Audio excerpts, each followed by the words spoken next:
3. ប្លង់ប្រាសាទ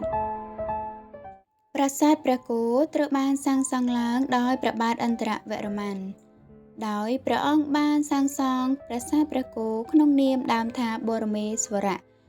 ដោយការសាងសង់នេះក្នុងគោលបំណងដើម្បីឧទ្ទិសចំពោះបុព្វការីជនទាំងឡាយរបស់ព្រះអង្គចំពោះការសាងសង់ប្រាសាទព្រះគោត្រូវបានសាងសង់នៅលើខឿនខ្ពស់ពីដីមានតួប៉មចំនួន6ព័ទ្ធជុំវិញដោយកំពែង4ជាន់ខាងក្រៅកំពែងទី4មានរាង4ជ្រុងទ្រវែងបណ្ដោយ800ម៉ែត្រទទឹង450ម៉ែត្រ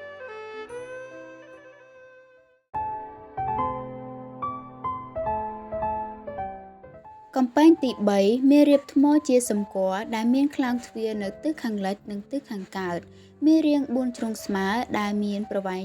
215ម៉ែត្រ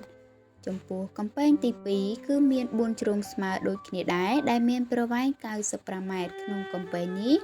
យើងឃើញមានសំណង់មួយធ្វើពីឥដ្ឋដែលនៅភាគខាងស្ដាំដៃដែលអ្នកស្រាវជ្រាវតែងតែហៅថាបណ្ណាល័យចំណែកឯកំពែងទី1មានប្រវែង60ម៉ែត្រ4ជ្រុងស្មើហើយជារចនាសម្ព័ន្ធនៃប្រាសាទព្រះគោទាំងមូលតែម្ដង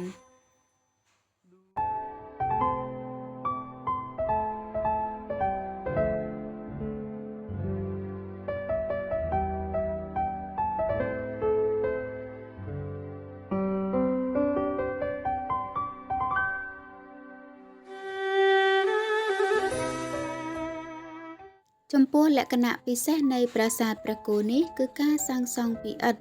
បូកជាមួយកំបោរបាយអនៅខាងក្រៅហើយនៅពាសពេញផ្ទៃប្រាសាទមានចម្លាក់ថែមទៀតផងម្យ៉ាងវិញនោះយើងឃើញមាននៅក្បាច់ផ្តែរសសរពេជ្រស៊ុមទ្វារទ្វារបញ្ឆោតនិងទ្វារបាល់ដែលធ្វើអំពីថ្មភក់ហើយមកទល់នឹងពេលបច្ចុប្បន្នគឺយើងឃើញមានចម្លាក់បាយអនៅគង់វង្សស្រស់ស្អាតនៅឡើយ